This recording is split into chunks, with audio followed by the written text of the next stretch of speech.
చాలా మంది కాకి ఇంటి వద్దకు వచ్చిందంటే చాలు పూర్వీకులే కాకి రూపంలో వచ్చారంటూ ఆహారం పెడుతుంటారు.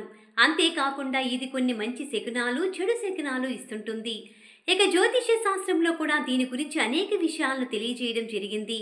కాగా అసలు కాకి తెలిపే మంచి చెడు శకునాలు ఏంటో ఇప్పుడు మనం తెలుసుకుందాం. కాకులు కొన్ని విషయాలను ముందే చేరివేస్తాయని చెబుతుంటారు మన పెద్దవారు. ఒక్కోసారి కాకి ఇంటి వద్దకు వచ్చి అరిచినప్పుడు ఇంటికి బంధువులు వస్తుంటారు. అయితే ఇలానే కాకులు చాలా సంకేతాలు ఇస్తుంటాయి.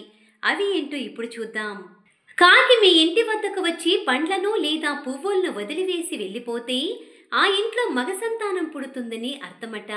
కాకి ఒకవేళ తాను గూడు కట్టుకున్న గడ్డి పరకన గనుక మీ ఇంటి వద్దకు తీసుకొస్తే ఆ ఇంట్లో ఆడపిల్ల పుడుతుందని అర్థమంటున్నారు పండితులు. అలాగే పూలు లేదా బియ్యం లేదా నవధాన్యాల్లో ఏవైనా ధాన్యాలను గనుక మీ ఇంటికి తీసుకొస్తే అవి చెడు ప్రభావాలను తీసుకొస్తాయట. తీసుకొచ్చే ధాన్యాలను బట్టి వాటి ప్రభావం ఉంటుందట. అదే విధంగా మీ ఇంటి వద్ద ఒక కాకి మరొక కాకితో ఆహారం పంచుకోవడం చేసినా మీరు అలాంటిది చూసినా ఇది చాలా మంచిది అంటున్నారు జ్యోతిష్య శాస్త్ర పండితులు. సూర్యుడిని చూసి కాకి అరిచినా లేదా ఎర్రటి వస్తువులు లేదా పువ్వులు ఇంట్లోకి తెచ్చినా అది దురదృష్టాన్ని తెస్తుంది. మీ ఇంట్లోని ఎవరివైనా బూట్లు లేదా వాహనంపైకి కాకి వచ్చిందంటే లేదా వ్యక్తి శరీరాన్ని కాకి తాకినా ఆ వ్యక్తి చాలా జాగ్రత్తగా ఉండాలట.